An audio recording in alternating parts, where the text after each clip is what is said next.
Hi, this is the first lesson in waves. See the description of this video. There are all the useful links related to my videos. Other videos are given. Also, by using the playlist of this channel, you can navigate to the required video. I grouped all my 100 videos into different groups like Unit 1 lessons, Unit 1 past paper discussions, Unit 2 lessons, Unit 2 past paper discussions, and so on. So by using the playlist of this channel, you can navigate to the required video. Okay, so in this video, mainly I'm going to discuss about the properties of the waves and about the phase relationship, wavefronts, all these are the things I'm going to discuss. Okay, so before starting these properties of the waves, phase relationships, first we should get the idea of wave, is it? In nature there are two different types of energy carriers. We can say energy carriers. So when we consider two different types of energy carriers, what are they? The first type is particle. The second type is the wave. Okay, particle that can carry energy from one point to another point. Say for example, imagine a bullet is fired. So when bullet is fired, the bullet has mass and it has speed, so it carries kinetic energy. So the bullet which is fired from point X can hit something at a point Y far away from X, and it can break the break the object kept at point Y. So the bullet is transferring the energy from X to Y by using its momentum, kinetic energy. You know, when it travels from X to Y, the bullet itself moves. But when we consider wave, how it transfers energy, there won't be any continuous movement. There must be, basically, if you want to say the method or the way energy is transferred is wave, there must be oscillation. That means oscillation means repeated regular movements. What do you mean by repeated regular movements means, for example, when you consider a string which is attached to a wall, and imagine that string at this end is carrying a small mass. So you want to transfer energy to this mass. So without touching this mass, you can oscillate the end of this string. Then what will happen? The string will change its position from straight line. It will become like this, and the mass will be pulled up. So that means the mass is gaining both kinetic energy and gravitational potential energy.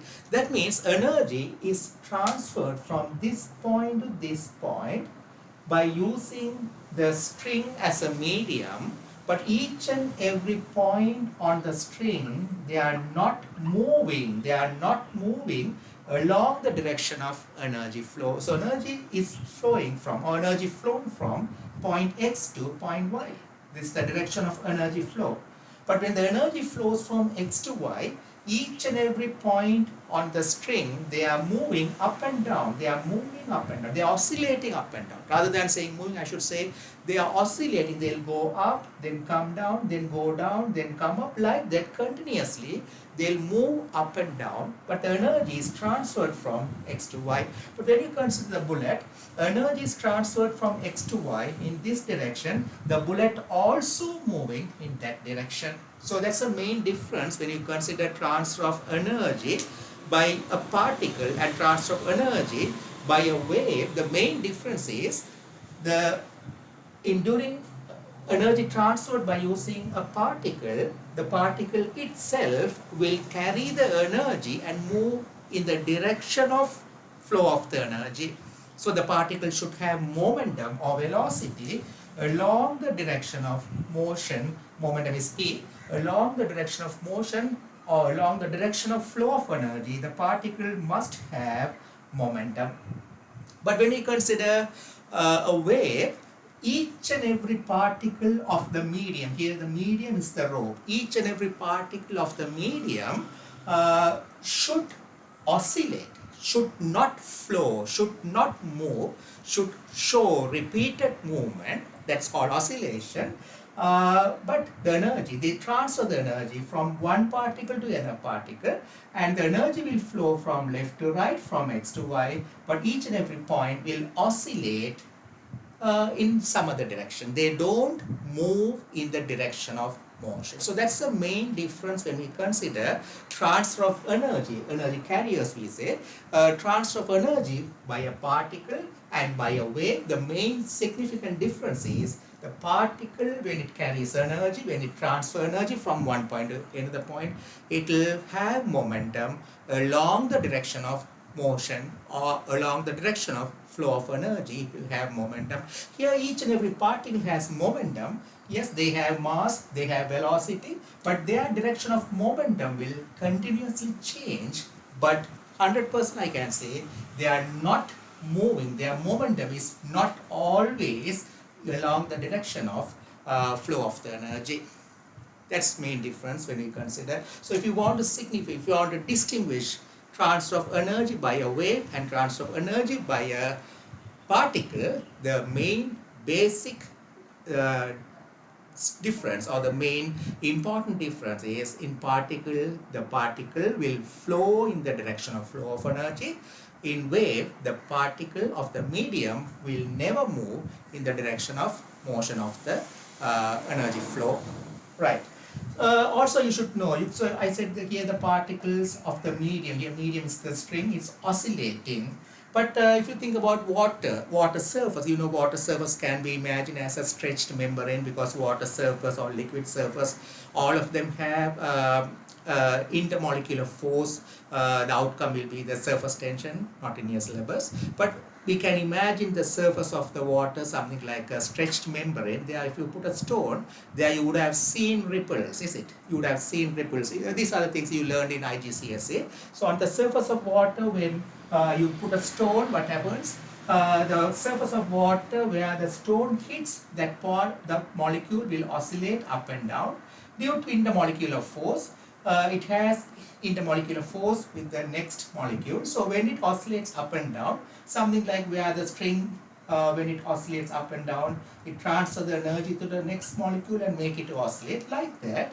Here also, where the stone hits the water, that point oscillates up and down, and it will oscillate the nearest points in all direction. Like that, the energy will spread out in all direction. So water molecules, they will oscillate up and down, but they will not move in the direction of flow of energy. Okay. Same way if you think about a slinky, when a slinky is kept and if you oscillate the slinky along the direction of its length, they are also, when you think about a slinky is kept like this. So a slinky, when you oscillate this one, first turn, they are also, you know, slinky, they have tension among the on this material which is used to form the slinky. So when this oscillate, it will transfer the energy to the next loop, next loop, like that. Each and every turn, each and every loop oscillate, they'll have repeated movement, not continuous movement, and they transfer the energy. The same way, sound, when you consider, all level you learn all these things, I'm quickly revising it. When sound travels through air particles, there's intermolecular force. So one particle goes and push or exert pressure on the next particle, and that it comes back to this position. The second particle, which gains the energy from the first particle, transfers the energy to the next particle and comes back. So all particles will oscillate in the direction of transfer of energy.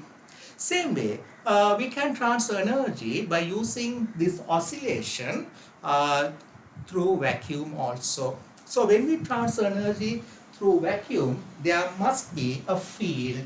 There must be a field. You know, we say certain regions between Earth and Sun, that region is vacuum, but it's not empty. Careful.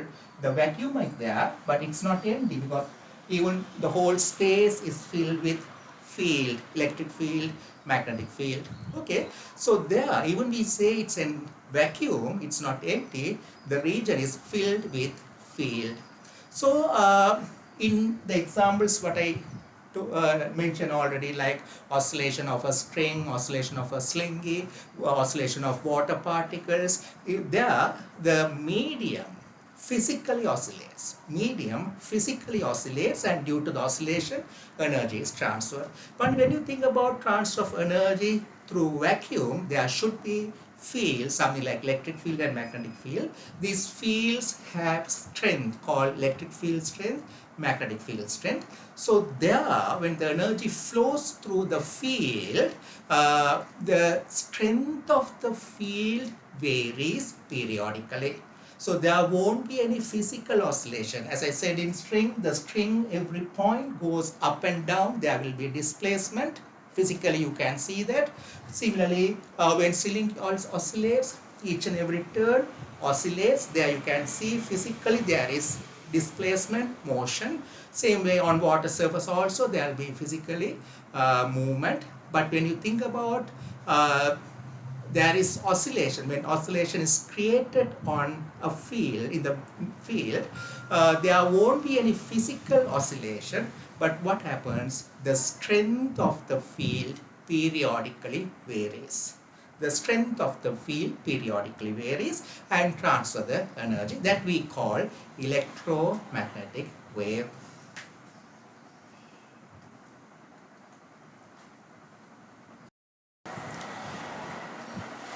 Okay, so I already explained the significant difference between the transfer of energy by particle and wave. So there's another difference. For example, when you consider the amount of energy transferred by a particle, it depends on the property of the particle called mass and the speed of the particle. You know, when a particle moves from one point to another point carrying energy, the type of energy it carries is the kinetic energy. And we know that kinetic energy of a particle is given by half mv squared.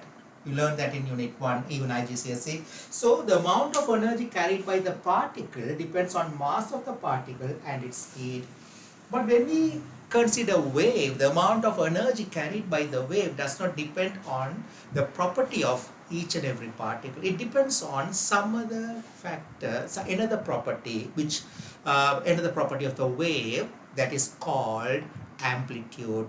How much a particle is oscillating, the maximum displacement of the particle from its equilibrium position is called amplitude. That will be given as the amplitude of the wave. So the amount of energy carried by the wave depends on amplitude of the particle, amplitude of the wave, which is denoted by capital A, amplitude of the wave, and it does not depend on the mass of the particle, whether it's carrying energy on a string or whether it's carrying energy on a slingy or water surface, whatever it is, it does not, the amount of energy carried by the wave does not depend on the particles, those are in oscillation. It does not depend on the mass of the particles. It depends on the amplitude. Amplitude means how much of maximum displacement they are showing during the oscillation from their equilibrium position. Amplitude decides the energy carried by the wave. Also, the rate of energy transferred depends on rate of oscillation, that is called frequency of the wave. So that is called frequency of the wave, that decides the rate of energy transferred by the wave. So that is the second difference between energy transferred by a particle and energy transferred by a wave.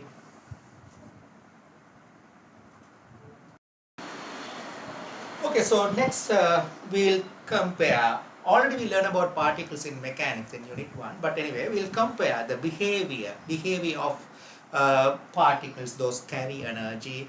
Okay, and waves, they also carry energy, but we'll compare their behaviors when we consider. For example, when a particle moves through a medium, we know that due to resistance or drag force, it will slow down. The particle will continuously slow down when it moves through a medium due to drag force or friction. But a wave, when it moves through a medium, or when energy is transferred in the form of wave through a medium, it never slows down. It can little bit lose its energy, but the speed never goes down. The speed will be the same, but it can lose its amplitude if the energy is absorbed by the medium. The speed will remain the same. It won't slow down. But here, the speed of the particle will decrease. When a particle moves from one medium to another medium, it never gets accelerated. I already told that when a particle moves from one medium to another medium, it will slow down due to drag force. But for example, when a particle moves from glass to air, it won't get accelerated at the boundary. But a wave, for example, you learned that in O-level, light, when it moves from glass to air, the speed will increase. It will get, I don't want to use the word accelerated, but the speed of the wave will increase when it moves from glass to air. Then we should, when we consider the interaction of energy carrying particles, when two particles moving in the same direction, if they collide with each other, maybe there are two particles moving in the same direction, this is V2, this is V1, if V1 greater than V2, what will be their behavior? How will they behave when they collide with each other? We have the law called conservation of momentum. We used it in unit 1. But when two waves, those are traveling in the same direction, overlap, what happens? They are also, we can analyze, but we can't use the momentum, conservation of momentum, or we can't use Newton's laws. Here we need to use a law called principle of superposition.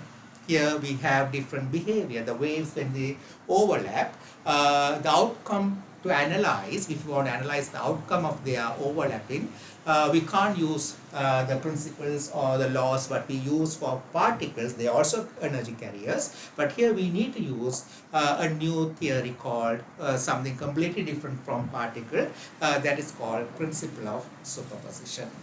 Okay, so the outcome also will be different. So here when they collide, you learn that in unit 1, due to collision, the speed or the velocity of the particles will change depending on the direction of collision. But here when they overlap, the outcome will be completely different compared to the particles. We will learn that under a topic called interference or superposition of waves. So like that, they have different behavior compared to particles.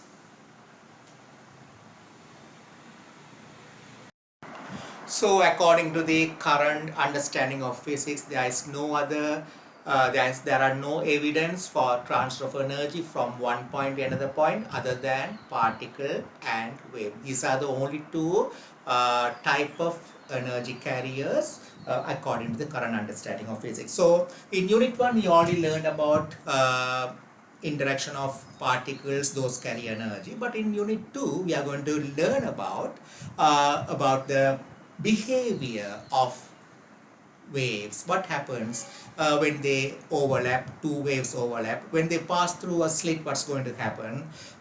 When a wave travels from one medium to another medium, what happens? When two oppositely traveling waves overlap, what's going to happen? So these are the behaviors of the wave we are going to learn in unit 2. Already you learned about the properties of the wave, but anyway I'll summarize the properties of the wave again, and I'll introduce the properties of the wave and explain about new properties, something like phase difference. Those you never learned them in IGCSE. I'll introduce them also. I'll introduce the behavior of the waves in this lesson. So in my following lessons, I'll go in detail about the other behaviors of the wave, something like refraction, diffraction, superposition, stationary wave, that also due to the superposition, and polarization, and about the application of pulse echo technique. So these all will be discussed in different lessons after this first lesson. Okay, so already we came across that when energy is transferred from one point to another point, there must be oscillation. If the energy transfer is due to wave, the method which is used is wave, there must be oscillation. If it is through a medium, we call that type of wave is mechanical wave, in which the particles of the medium will oscillate. If the oscillation is due to if the energy transfer happens through vacuum, there should be fields such as electric field and magnetic field. So there will be oscillation, means it won't be something like physical oscillation. It will be variation in the strength of the both electric field and magnetic field, that we call oscillation of electric field and magnetic field. That type of wave is called electromagnetic wave. All these things you learned in IGCSE. Okay, so when oscillation happens, what type of oscillation? There are many different types of oscillations. So for example, when you consider easy to use a string, imagine a string is attached to a hook and to a wall, something like this. So when you generate a wave on it, so I'll use the word wave, that's a transfer of energy from one point to another point is wave. So when wave is generated, each and every point on the string or rope should oscillate. So it should oscillate. If I oscillate this way, they should oscillate up and down. That means the point X from its initial position called equilibrium position, where there is no displacement, from that point it will go to the maximum point, then it will come down, then it will go further down, and then it come up. So this is called one full oscillation. From the equilibrium position it goes to the maximum height or the highest position, then it moves down to the equilibrium position, then it goes down to the lowest position, then it comes up. This is called one full oscillation.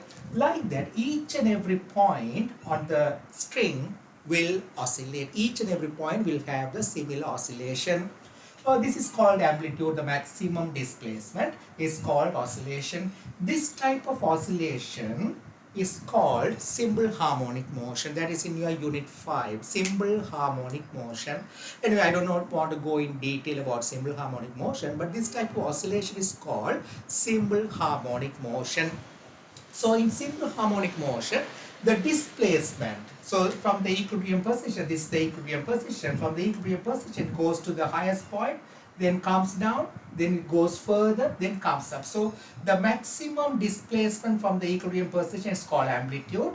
So the displacement is varying with time. The displacement is varying with time. When you see only the point X, don't see any other point, only the point X when it oscillates, or you can put a small ribbon on the string and see only the ribbon, it will go up and down. So that is a simple harmonic motion, the oscillation. So in simple harmonic motion, the displacement and time are related by an equation for x equal or y equal, I can say it's y axis, y equal a sine omega t. So not in your syllabus, but a sine omega t. This is a form of equation for the displacement. Y is the displacement in y direction, a is the amplitude, the maximum displacement, omega, we call it angular speed, that is omega equal 2 pi f. F is the frequency of oscillation. You learned that frequency means number of oscillations completed per second is called frequency. So omega is 2 pi f. T is the time. So we can exactly find the displacement of a point from its equilibrium position at time t. Okay, so the displacement varies according to this equation. I don't want to go in detail about this. This is unit 5, but we know each and every point performs simple harmonic motion, which is given by y equal a sine omega t. Y is the displacement.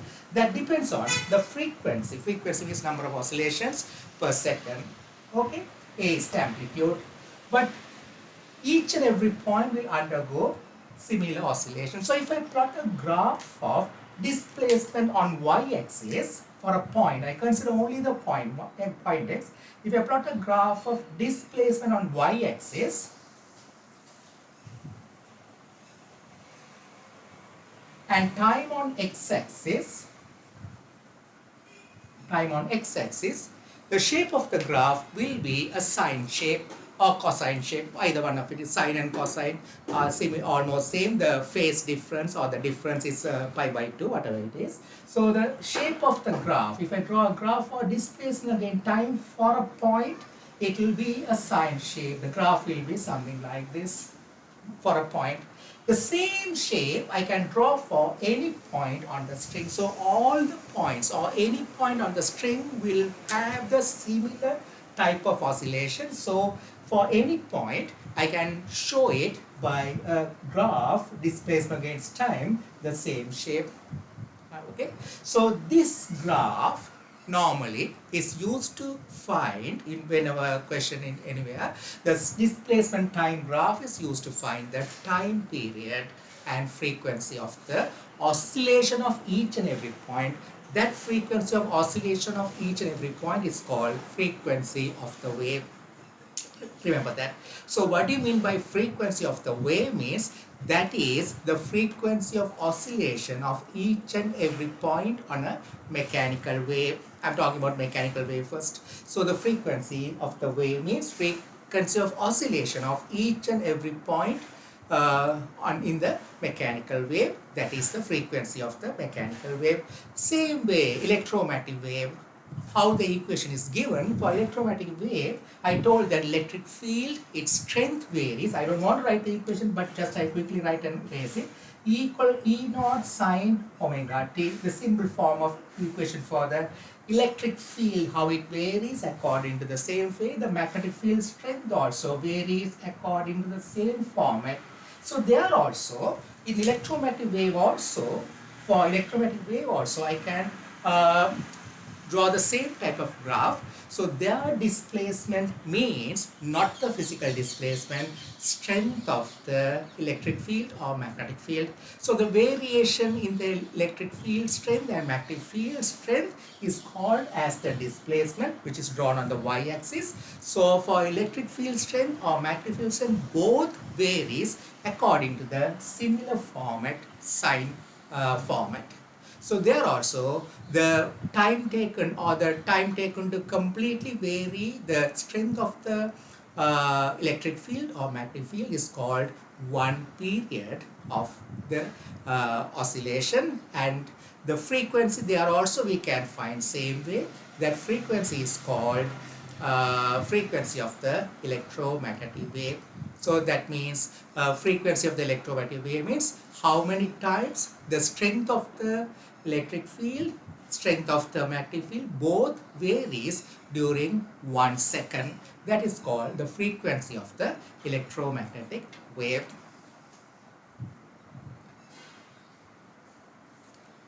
So this is the one full oscillation.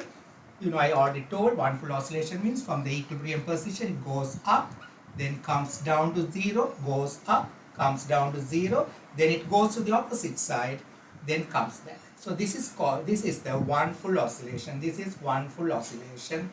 So the time taken for one full oscillation, you learned that in IGCSE also, is called time period. So frequency is given by 1 over t.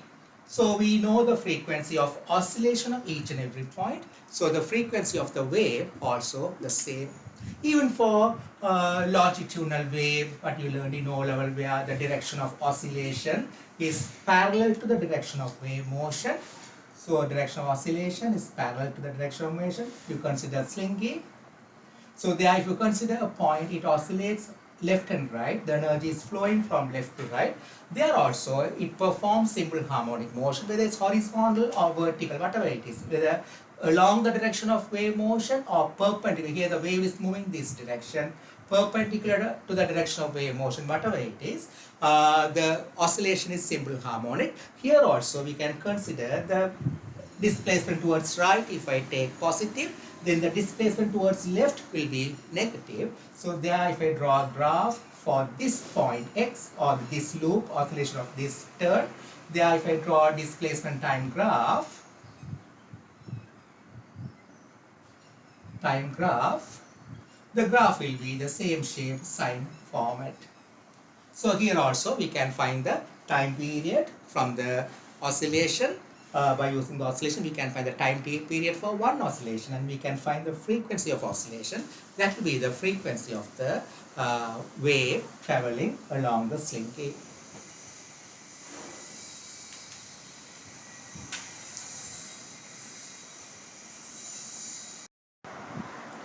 Okay, so again I'll summarize. When we consider displacement time graph, we consider just one point on the wave. For example, again, if it is a mechanical wave, we consider how its displacement varies with time. So the graph will be displacement against time graph will be sine shape or cosine shape.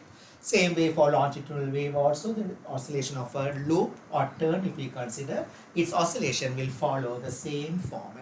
If we consider electromagnetic wave, there won't be any physical displacement. So there what we draw displacement time graph. The word displacement is actually not correct. It's better to use the word y-axis for electromagnetic wave, the strength of the field. Anyway, but we are using the word displacement. So if you draw the displacement time graph for electromagnetic wave, there is no physical displacement. Actually, its y-axis is the strength of the electromagnetic electric field and magnetic field, that is we call displacement here, and this is the time. So there also the strength of the electric field and magnetic field varies the similar way according to sine shape. Okay, so that is the displacement time graph. So displacement time graph is used to measure the time period of oscillation, one time period, second time period, so time period of oscillation, and by using f equal 1 over t, we can find the frequency of oscillation of a point. That is taken as the frequency of the wave. Frequency of oscillation of a point will be the same as frequency of the wave.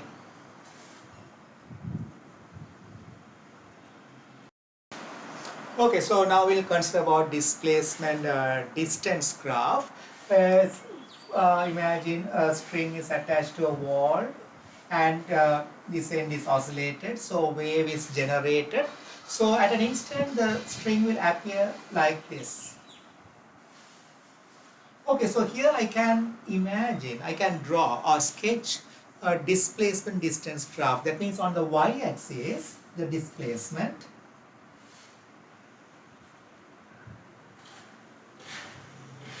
and x-axis distance. Distance means from the point where the source means at this point the oscillation is created, the wave is generated. So that's taken as 0 position. So from that position along the direction of wave motion, when I consider how different points have performed different displacements. Say certain points, now if I consider that this is the equilibrium position, certain points have gone up, certain points have gone down from the equilibrium position.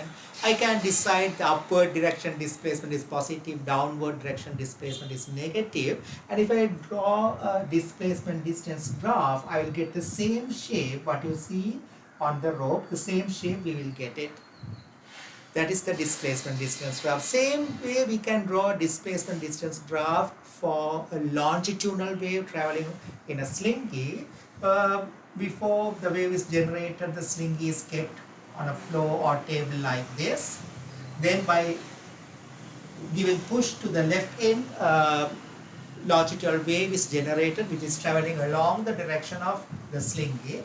There, if we draw a displacement distance graph, if we can measure the displacement, that's they don't ask how to measure the displacement of each and every turn. So if you want to measure the displacement of each and every turn, you can keep a ruler or meter rule or measuring tape behind the slinky and mark each and every slinky, put a tag on it and record the initial position of each and every slinky on the measuring tape. Is it?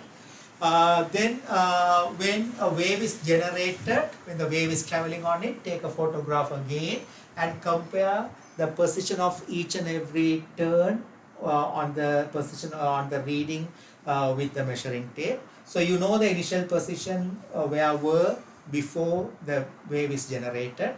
Now when the wave is traveling, you took a photograph and compare the position of each and every turn, and from that you can find the displacement of each and every turn or loop of the slinky. Certain loops would have gone to the right of their initial position, certain loops would have gone to the left of their initial position. We learned that in IGCSE rarefaction compressions are formed.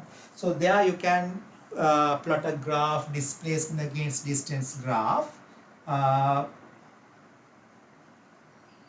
Displacement against distance graph, when you draw, you can decide any loop which has a displacement towards right of its initial position will be shown on the positive side of the displacement.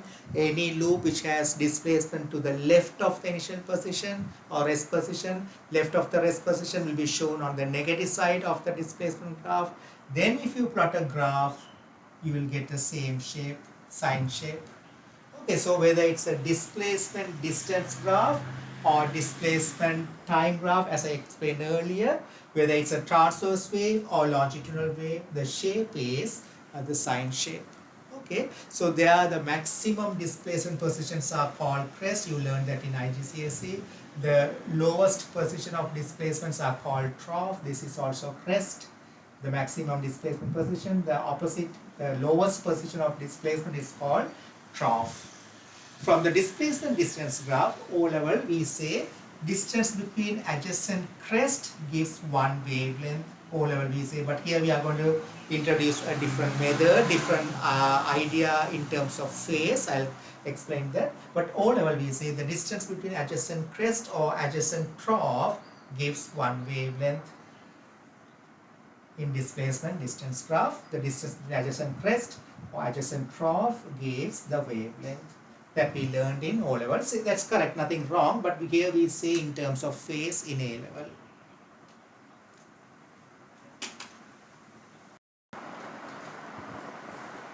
So what's the reason we show the waves by sine or cosine shape? All the waves, are they sine or cosine shape? No, they are not sine shape. Practically not all waves. Say for example, when you keep a microphone in front of a wave generated by a musical instrument, and if you connect the microphone to the CRO, you won't get a sine shape, but there will be a repeated wave pattern. Maybe the wave may be something like this, something like that. You will get a wave pattern, repeated wave pattern. It's not a sine shape, right? Practically not all waves sine shape, but you know, according to Fourier analysis, any wave, any repeated wave patterns could be shown by sum or addition of many sine waves with different frequency and amplitude. Those are not in your syllabus, but just I am telling it. So that's the reason the basic wave shape is sine shape. We take it because any wave pattern, those are not even sine or cosine shape, can be shown by using Fourier analysis. That wave, say even for example, if there is a wave pattern like this could be shown as it is the addition or sum of many different sine waves with different frequency and amplitude. So the sine or cosine wave is taken as the fundamental wave pattern for the theories in waves. That's the reason we take sine shape as the fundamental wave pattern. In your syllabus, always we consider only the sine shape or cosine shape.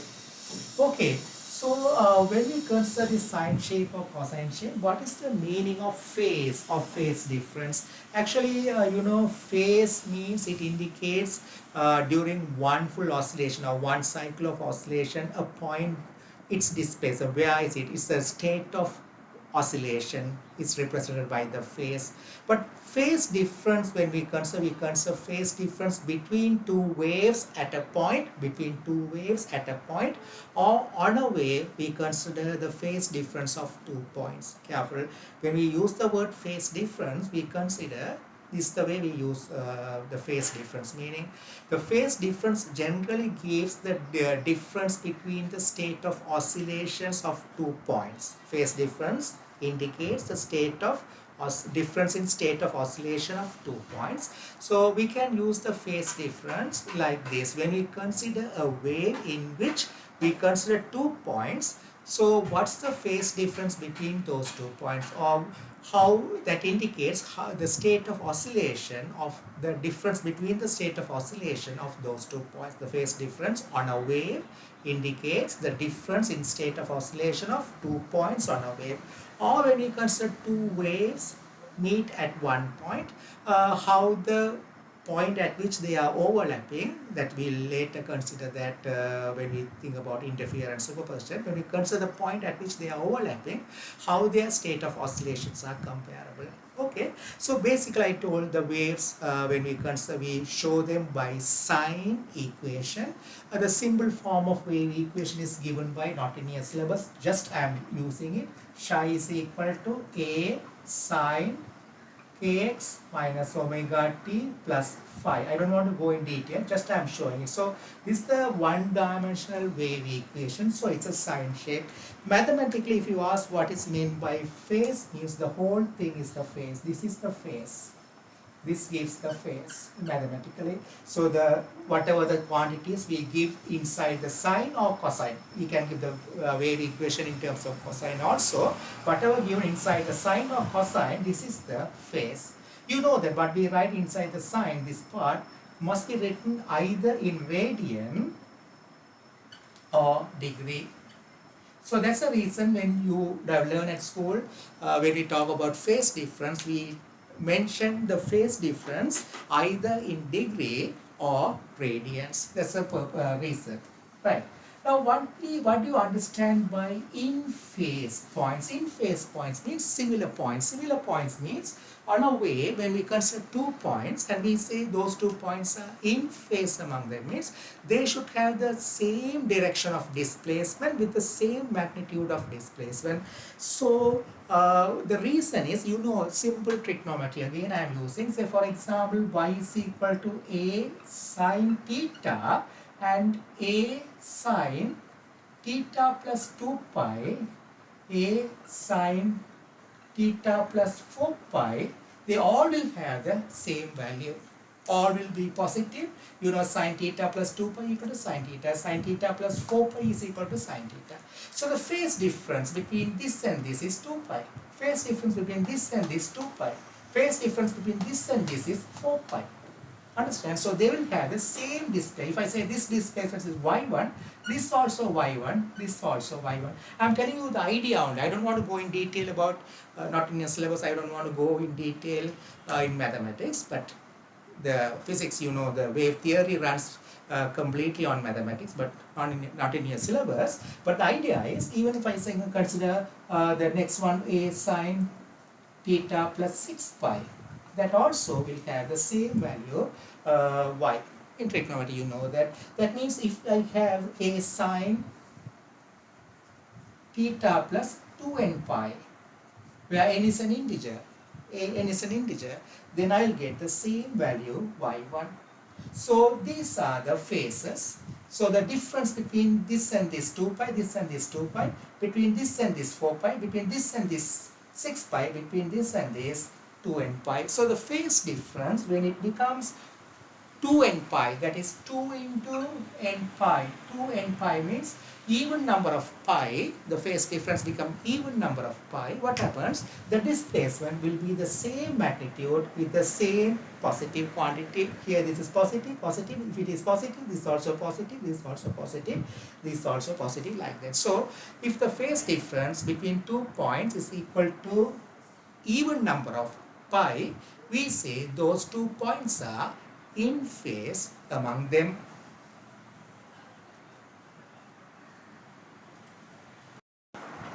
Okay, so on a wave, if 2 points have phase difference of 2 pi, 4 pi, 6 pi, and so on, that is 2n pi, the phase difference between 2 points on a wave, if it is 0 or 2 pi or 4 pi, 6 pi, that is 2 times of n pi, 2n pi, the phase difference. If it is even number of 2 pi, then those 2 points will be in phase among them. So in phase means those 2 points will have exactly the similar way of oscillation. In step with each other, they will oscillate. They'll oscillate in step with each other. One point goes up, the other one also will go up. When the other point, one point is at the maximum displacement, this also will be at the maximum displacement. When this point comes down, this also will come down. That's the meaning of in-phase oscillation. The other one is anti-phase oscillation. Anti-phase means they should oscillate exactly in opposite direction. Say for example, anti-phase oscillation, if I consider anti-phase points, means So imagine an equation y1, that is the displacement, equal a sine theta.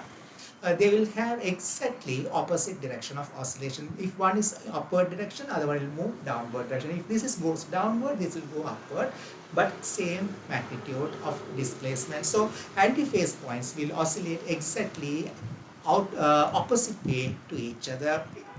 In phase points will oscillate exactly the similar way in step with each other.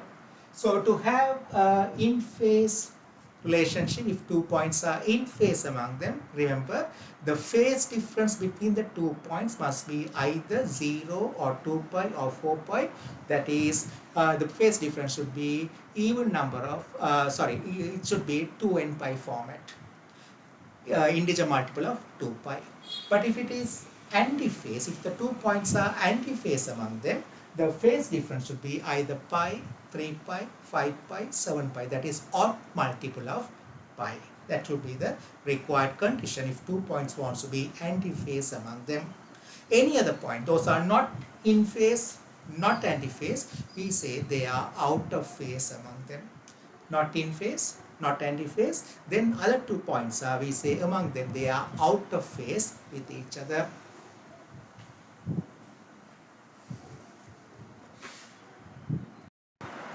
Okay, so how to identify physically on the displacement distance graph the in-phase points and anti-phase points. So again, if 2 points on a wave wants to be in phase, the phase difference between the 2 points must be either 0 or 2 pi or 4 pi, even number of pi, right?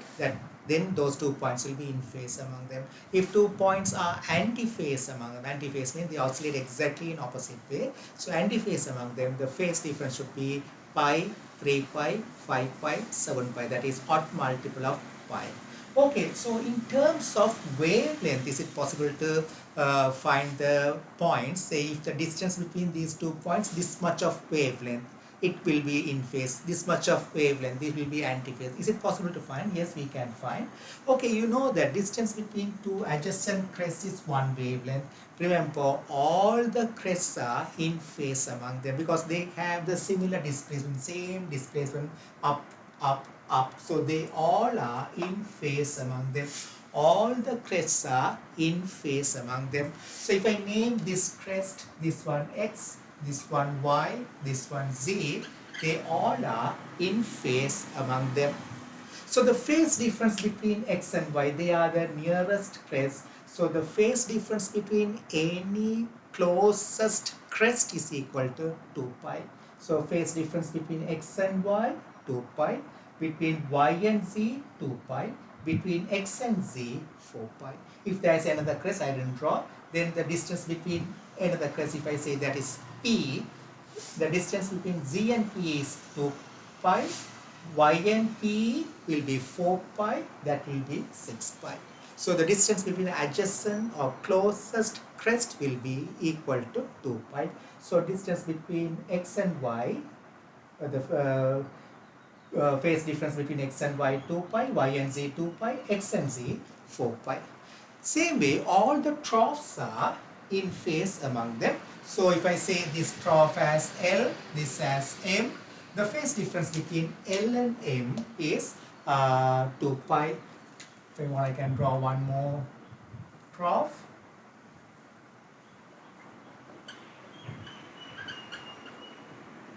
The phase difference between L and M, 2 pi, M and N, 2 pi, L and N, 4 pi, the phase difference. Okay, so that means if any 2 points are one wavelength apart, if 2 points are one wavelength apart, those 2 points will have a phase difference that is equal to 2 pi. If 2 points are one wavelength apart, the phase difference between those 2 points will be equal to 1 wavelength. Okay, so what will be the phase difference between X and L? X and L are anti-phase among them. You know X and L are anti-phase among them because this has a displacement upwards, this has a same displacement downwards, negative, opposite direction. So they are anti-phase among them. The phase difference between X and L is pi. Phase difference between L and Y is pi. phase difference between y and m also pi, m and z pi, z and n pi. So remember that the phase difference between the closest crest and trough will be equal to the phase difference pi.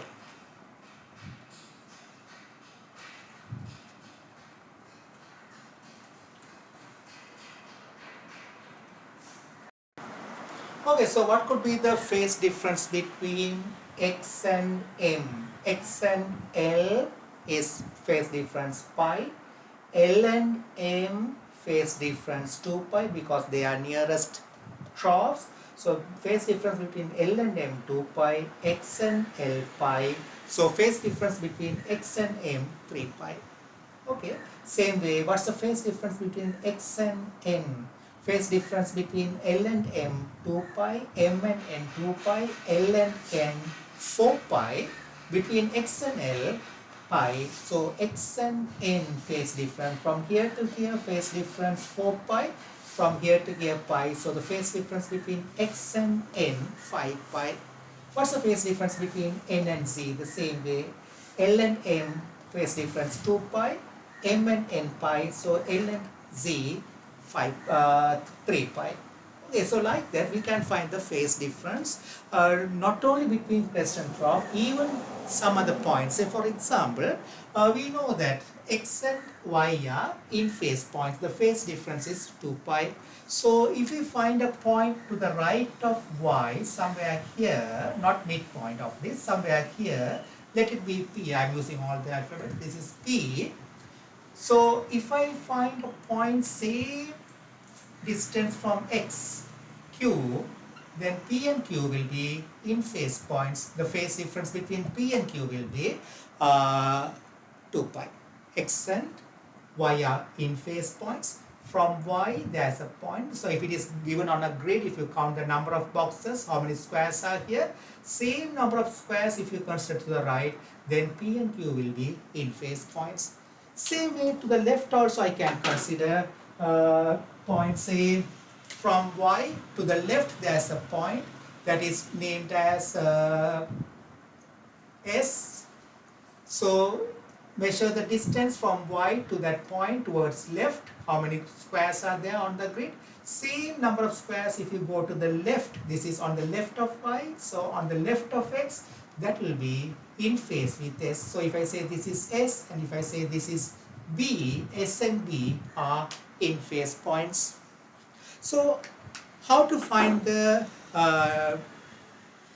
phase difference, how to relate the phase difference and the distance between the 2 points. It's an empirical equation. It's not a standard equation given in the data sheet, but you can use this. That is phase difference equal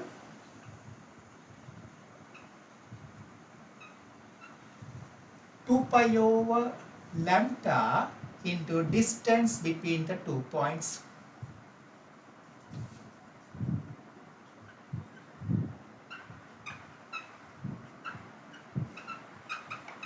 So we can say delta phi, the phase difference, 2 pi over lambda times delta d, some books there. So delta d is the distance between the 2 points. Delta phi is the phase difference, delta d, or you can use even delta x, distance between the 2 points, delta x.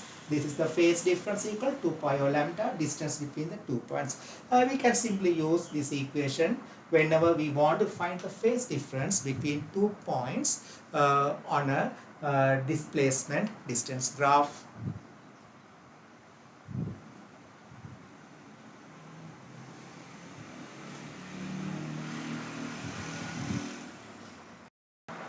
Okay, so we'll try this question. Displacement distance graph is given. So a wave pattern also shown. The wavelength of the wave is lambda. Find the phase difference between P and Q. P and Q. Okay, so we can use the equation that what I said is an empirical equation. Phase difference delta phi is equal to 2 pi over lambda times the distance between the 2 points. So we know that between P and R the wavelength is lambda. Q and R is 1/4 of the lambda, is it? Because this is quarter wavelength. So this is one wavelength from here to here, one wavelength. This is quarter wavelength. Means P to Q, or I can say this is lambda by 2, this is 1/4 of lambda, 1/4 of lambda. So P to Q, the distance is 3/4 of lambda. The distance between P to Q is 3/4 of lambda. So I need to find the phase difference. So 2 pi over lambda into distance between P and Q. Distance means the distance along this x-axis, that distance. So between P and Q, from P to Q, the distance is 3/4 lambda. So that is 3 lambda by 4. Substitute. That will be 3 pi by 2. So the phase difference is 3 pi by 2. That is 270 degree. You know how to convert radians to degree. So the phase difference between P and Q is 3 pi by 2. So the second part, the phase difference between Q and R. So there delta phi, the phase difference equal 2 pi over lambda. The distance between Q and R is 1/4 of lambda, lambda by 4. So that's going to be pi by 2.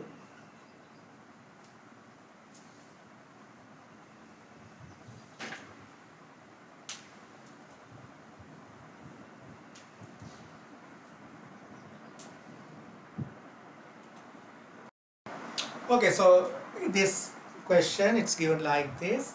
Phase difference between point x is given there. Point x and y is 45 degree. You know 45 degree in radians, it will be pi by 8, is it? Pi by 8 is 45 degree. Mark the point or points, plural or singular, y on the graph. Okay, so how many points can we get it? We'll find the distance between the 2 points. So 45 degree they are saying. So phase difference equal 2 pi over lambda times distance between the 2 points. Phase difference of 45 degree mean pi by 8 equal 2 pi over lambda times delta x. So delta x, the distance between the point x and y is, in terms of lambda if I find it, so that's going to be lambda by lambda by,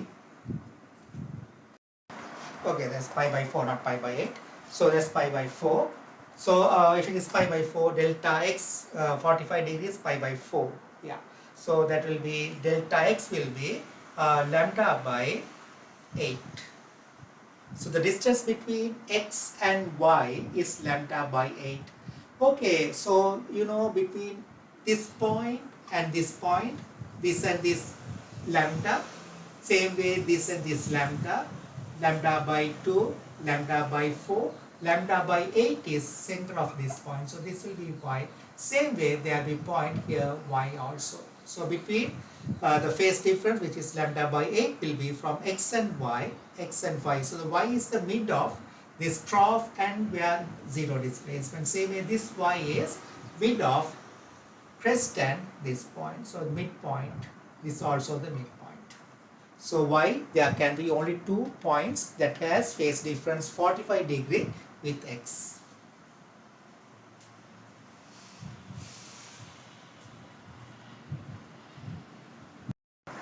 Okay, so I will summarize it.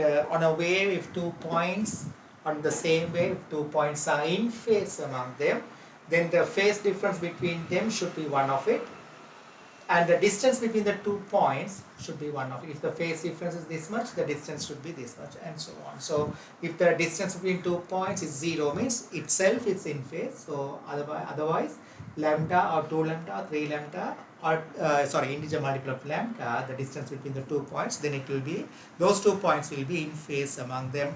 Same way when you consider 2 points, if the phase difference between the 2 points is pi, 3 pi, 5 pi, or 2n plus 1 pi, that's a general format of odd number.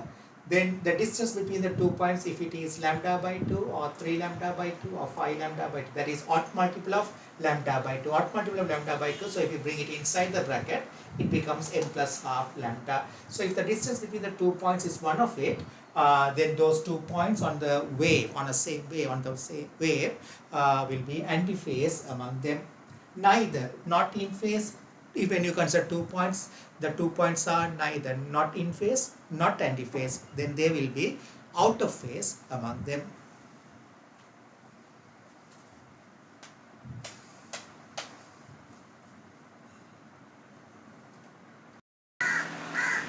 Okay, so by using this idea of phase difference, we can measure the speed of sound in air.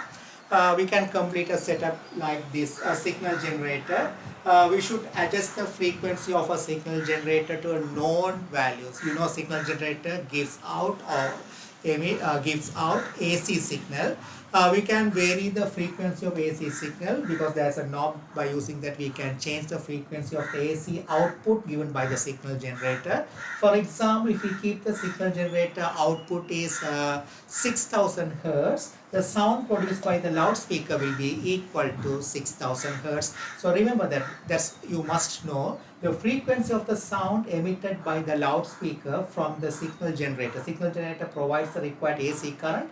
The diaphragm of the coil inside the loudspeaker will oscillate at the same frequency of the signal generator. The sound produced by the loudspeaker will be same as the frequency of the signal generator output.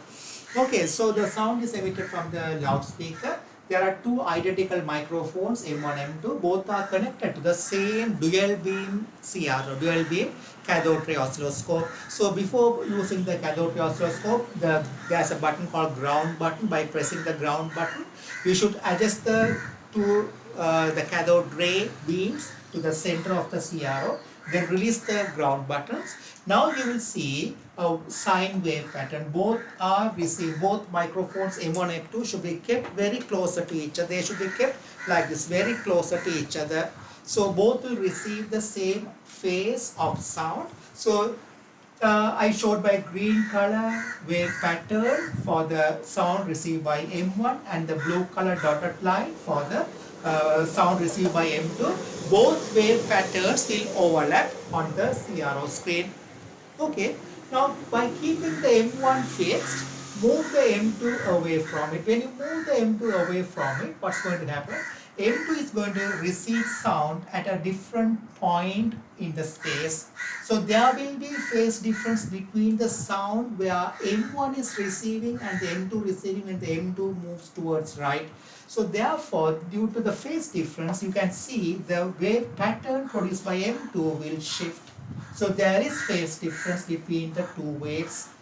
Now you should move the M2 towards right until again this blue color graph is shifted to the right. So the blue color crest overlap with this green color. So when you shift it, the phase difference will change. You should move it to the right until again the crest and crest, trough and trough overlaps. So but they won't have same amplitude. I drew it with the same amplitude because practically when the microphone moves away, the intensity, we are going to learn intensity in the next topic, that is the strength of the sound, energy of the sound per unit area per second. So the intensity of the sound will decrease because sound received by M2 which is traveling longer distance, but it's anyway, it's okay. But we can see the both crest and crest, trough and trough are overlapping again. So you move this microphone M2 to the right until the both wave patterns again overlap. So if they overlap again, now again those two are in phase. At this position when they were together, phase difference between the two waves is 0. Now with the microphone, imagine it has come to a position here. This M2 has come to a position here. This is the position of the M2 now. So the distance it moves, we must measure that distance will be equal to one wavelength. If the crest and blue color crest and green color crest, they are overlapping again. So the distance moved by the microphone M2, we must measure, that will be equal to wavelength lambda. Now we know the frequency of the sound emitted by the signal generator. We know the wavelength of the sound by using V equal F lambda. You learned that in O level, the wave equation V equal F lambda. We can find the speed of sound in air.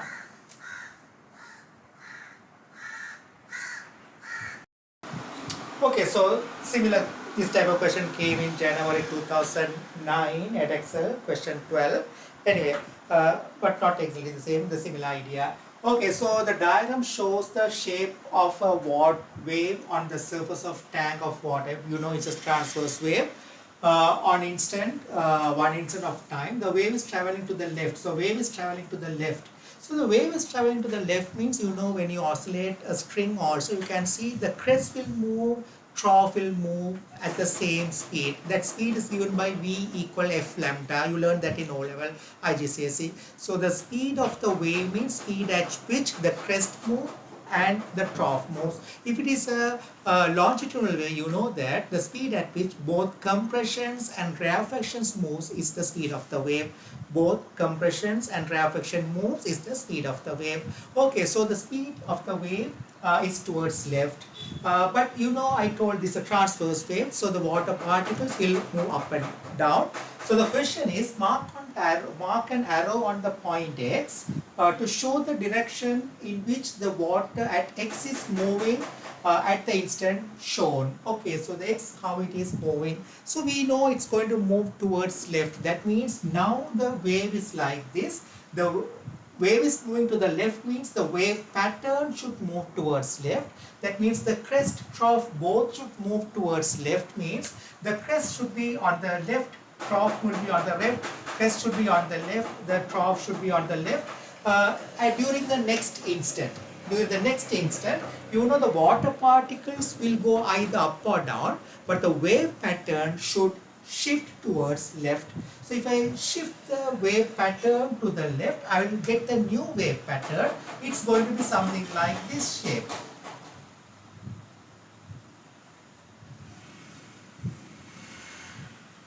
That means the point X would have gone upward direction to take the new position, something like this. X moves up, same way this point should go up, this point should come down, this point should come down, this point should come down, this should move up. Like that, each and every point on the water surface will change their positions. That will make the wave to shift to the left. So the point X will have, at that moment, it have a velocity upward direction. The point X is oscillating up and down. At that moment, X is moving upward direction. We have to shift the wave pattern along the direction of wave motion, which is towards left, and we see X should come to a new position somewhere here. So that means X should move upward direction.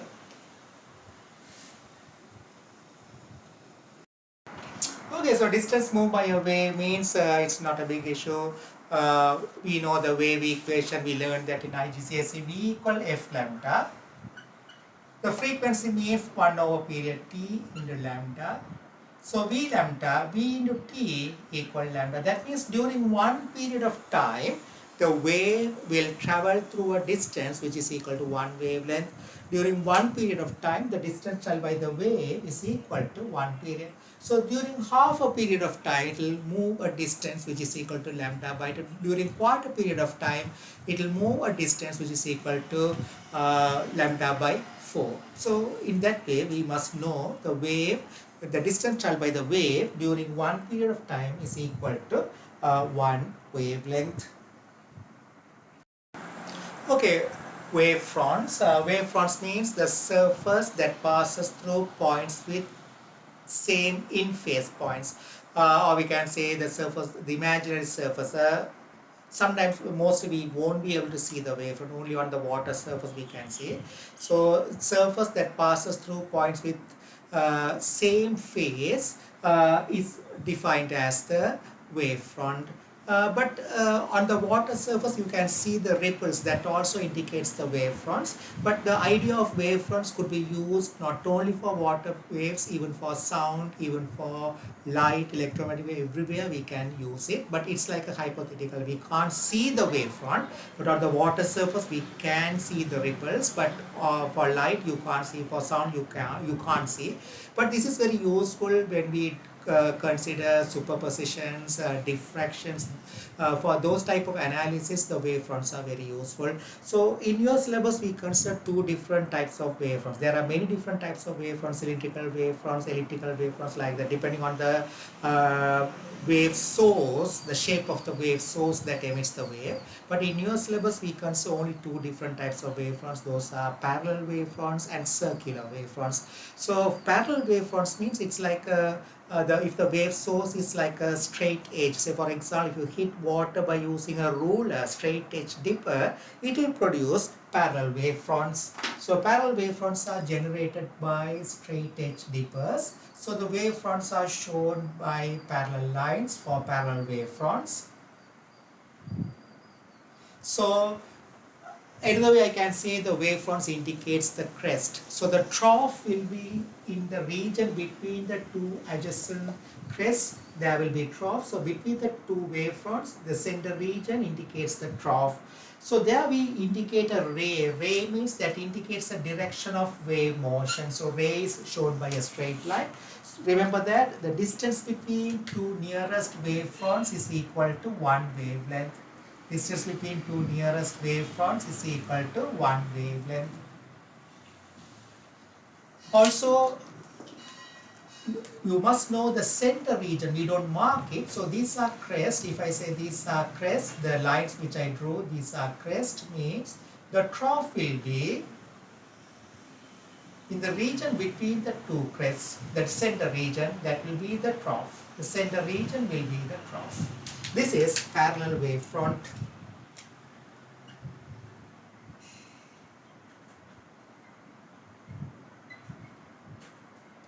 Same way we can consider circular wavefronts. Say for example, a point edge dipper hits water, or when you throw a stone into water, it will produce circular wavefronts. That means the energy will spread everywhere with equal speed, so it will form circular wavefronts. We draw circular wavefronts like this. So here also the distance between the adjacent wave, here also we draw the rays because ray will be in all direction. So we can draw the ray in all direction. And here also the distance between the two nearest wavefronts gives the wavelength. And this is the crest. This is the crest. And the region between the crests are trough. Center region will be the trough. Center region of two nearest crest will be the trough. This is the circular wavefront. We'll use this idea when we think about or when we consider superpositions. Very useful later. This is circular wavefront.